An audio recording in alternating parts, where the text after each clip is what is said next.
Geçen gün Arhan yazmış Çoka'ya. Bisiklete bineceklermiş. Sen de gel demiş. Görsen nasıl bir heyecan. Cuma sabah tur yapacağım diye geldi. İyi bin tabii dedim. Daha o an hazırlanmaya başladı. Garmin'in GoPro'sunu şarja taktı.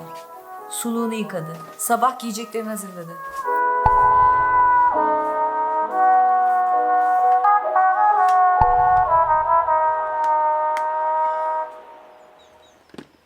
Zaten geçen sene pek bisiklet binmedi. Benim hatırladığım en son Gökova bisiklet turuna gitmişti.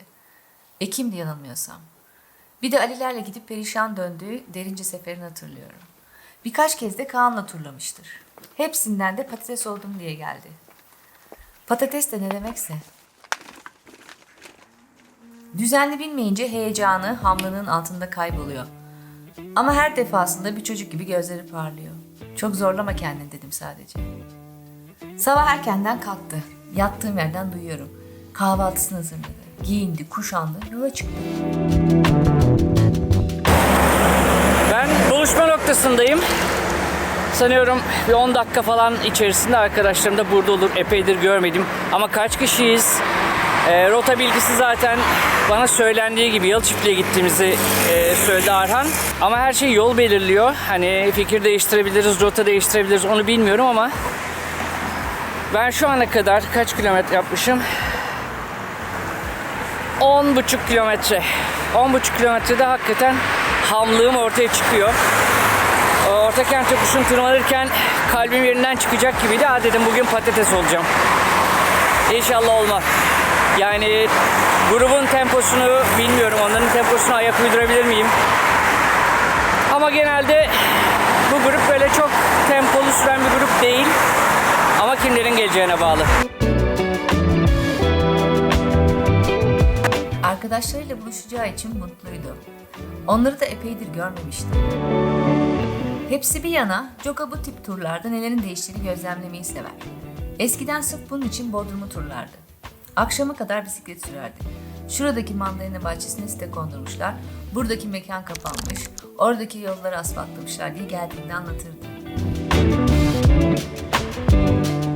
Bugün de Yalıçiftlik tarafına gidiyorlardı. Herhalde bir yıldır geçmedim demişti ama yanlış hatırlıyor. Ekim'de Gökova turunda o yolu kullanmıştı.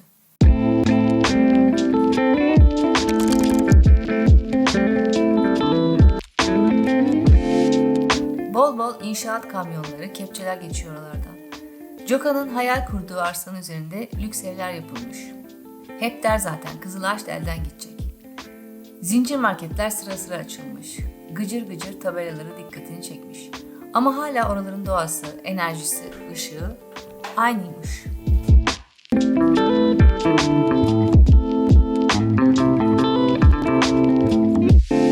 Çiçek açan ağaçlardan bahsetti. Kokulardan, yol boyunca eşlik eden kuş seslerini anlattı. Mutluluktan ağlayacaktım yahu dedi. Dönüşte de Yalıçiftlik'te belediye kafede oturup tostlar yenilmiş, çaylar içilmiş. Denize girenleri takdir etmişler.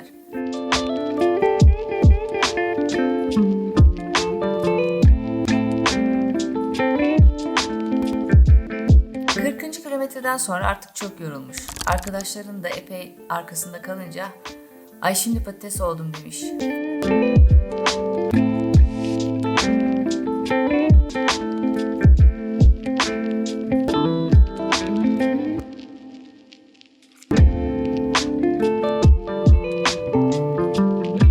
Zaten daha tur başladığında nasıl geri döneceğini aklından geçirmiş. Aslında Joka'ya buluşma noktasına arabayla git demiştim ama inatçı işte. Direkt evden gitti.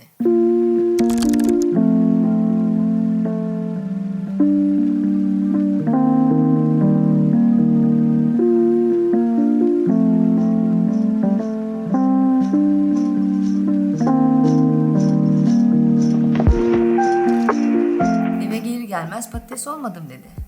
Toplamda 65 kilometre. Çok yoruldum ama kendimi çok mutlu hissediyorum dedi. Yüzünden belli. Tamam güzel ama bundan sonra daha kısa, daha sık bin ki önce bir gücün, kondisyonun toparlansın dedim. İyi yapmamış mıyım?